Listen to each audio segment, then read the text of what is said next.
UFO Show with Aaron Moriarty starts right now on Blog Talk Radio. Welcome, ladies and gentlemen, out there in Radio Land and the Internet.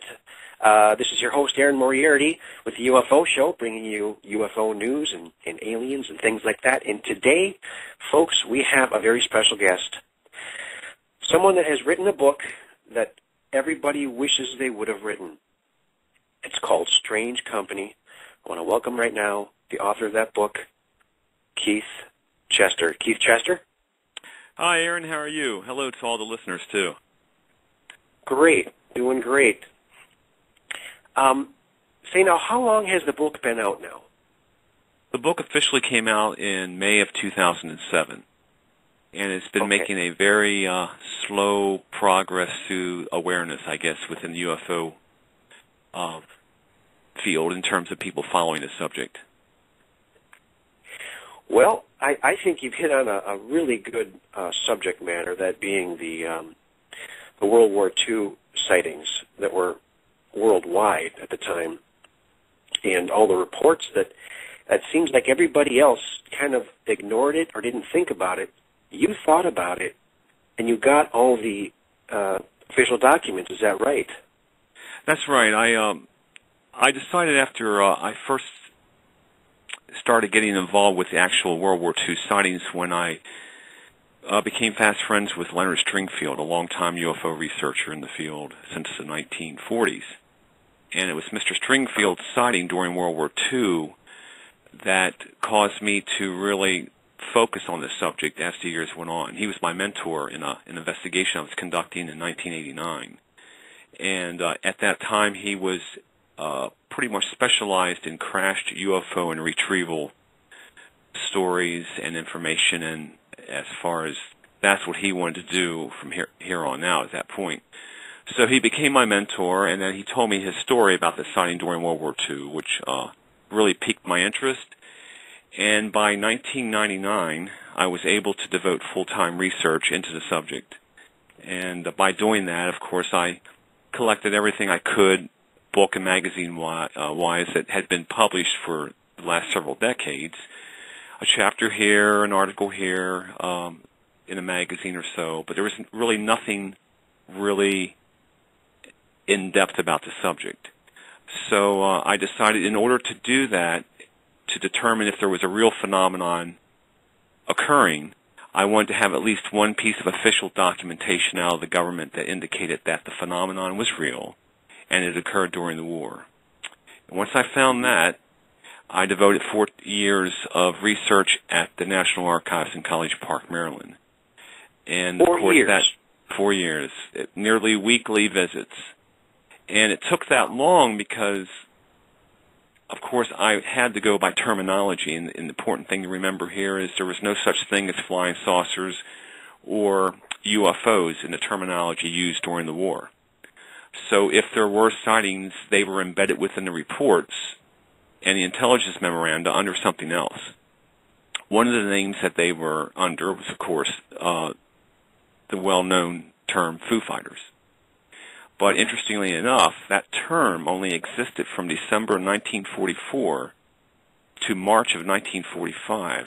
The war was nearly over in Europe. And that term was only one of many that were being applied to the phenomenon being observed during the war by the pilots.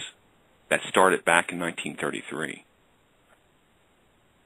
Wow. And now, of course, Foo Fighters is a popular group.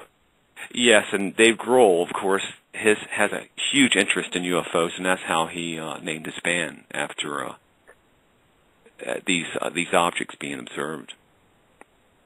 Now, maybe for our listeners,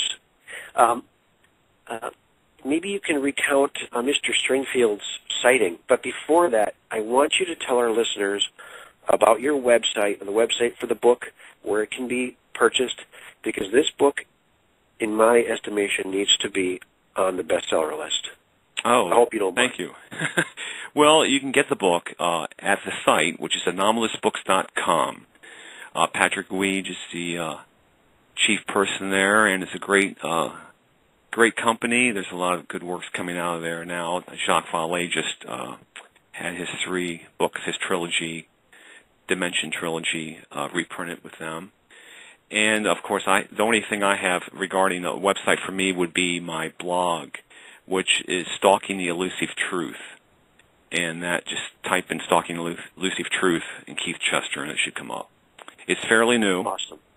And you can get the book, of course, order it at Barnes, Amazon, Borders, whatever.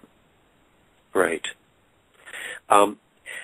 My copy is en route. It should have been here, but it got delayed for some reason. I don't have it yet. However, I have read the excerpt you have online and your extensive blog. And folks, this guy is a wordsmith, and he's very good at his craft. Read his stuff. This is all based on fact. And you know what? The fact that they weren't using the term UFO yet might be one of the reasons you were able to find these documents, because I'm sure they've scrubbed all the files looking for these key words, and if they weren't looking for the right word, it slipped through. Exactly. The terminology, of course, if we go back to the 1940s, science fiction was huge among the troops. It was a big deal.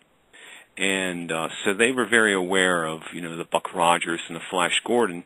And interestingly enough, the intelligence memoranda would sometimes call technology being observed Buck Rogers or Flash Gordon-esque type of things, the rockets and the flares or whatever they were encountering, because a lot of new ordnance was being thrown at the Allied bombers and fighters that were new, and they had to decide what it was they were encountering. So that was everything from flares to flak, which was the anti-aircraft stuff that would drop debris. They would drop from high-altitude aircraft pieces of metal with chains hooked that would fall and wrap around the propellers. So these objects being seen in the sky would look very strange. And, of course, by the summer of '44, we had rockets such as the V-1 and the V-2.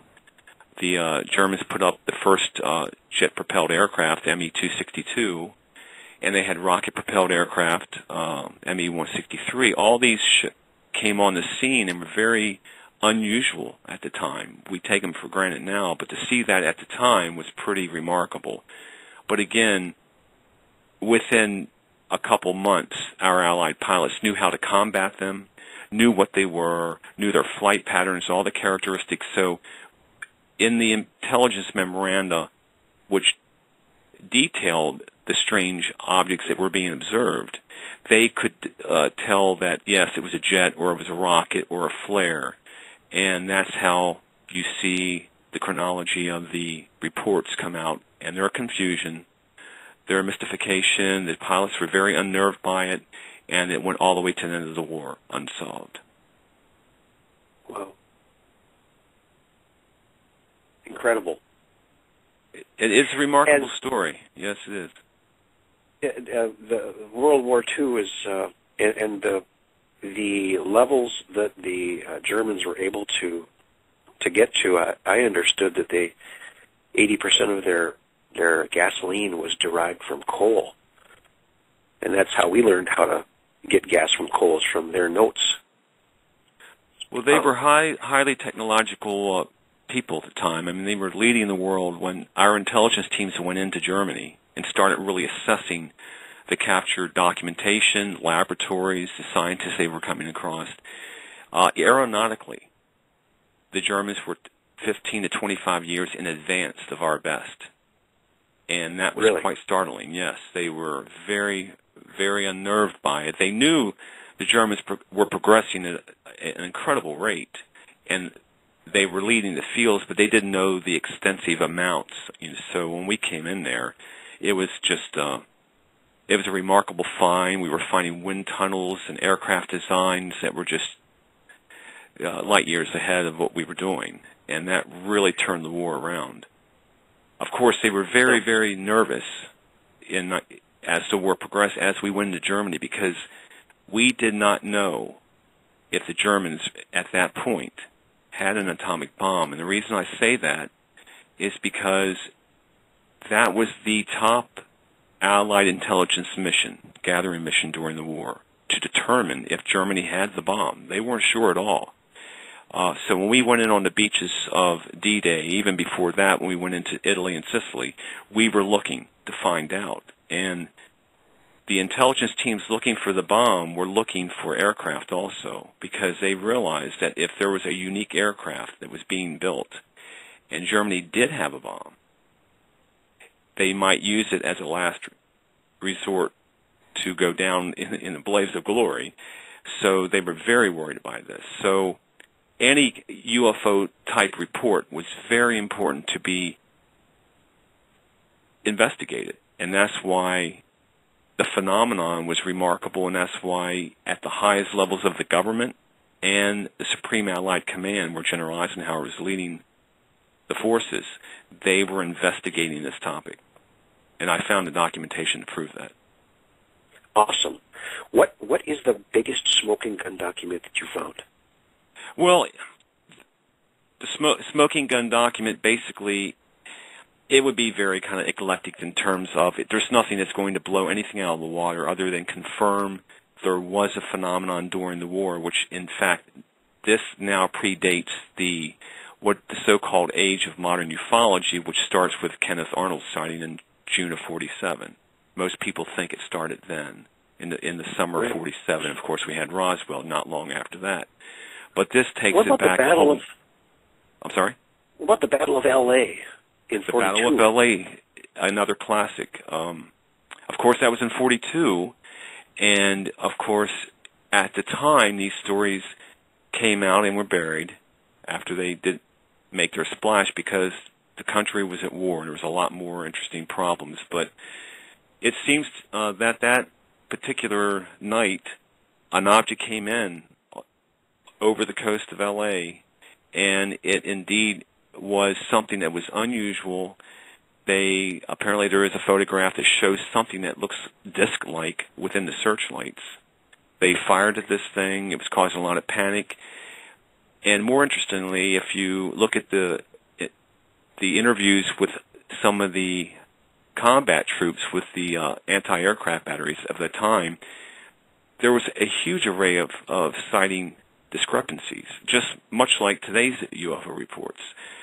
Some men said they saw a singular object that zigzagged in the air. Some said they saw a light that was high and just moved slowly.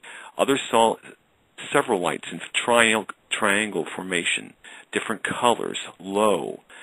It was just like, it was very confusing. And interestingly, no fighters were sent up to engage this. And one of the reasons that there were no fighters is that there were only 4 or 5 fighter aircraft available to defend the whole West Coast area. So they were pretty much, really? I'm convinced they were just holding back to determine if it was some type of diversion before they started sending all their aircraft. Wow. Now, in your book, you not only have documentation, you also have corroboration with the actual eyewitnesses, the people mentioned in the documents that you took and you hunted down these people, am I right? And you got their testimony. Right. Now, the main people would have been that I interviewed, of course, with Mr. Stringfield, who was with the 5th Air Force. And then most of the others were with the 415th Night Fighter Squadron, who were the men who named the objects the Foo Fighters. Oh, interesting. Yes, when I interviewed the commanding officer of the 415th Night Fighter Squadron, Harold Augsburger. It was his unit in late 1944. They were a night fighter unit, and the importance of this is they were stationed in France. They were running combat missions. They were running missions to go after trains, factories, all at night, smokestack, whatever they could find.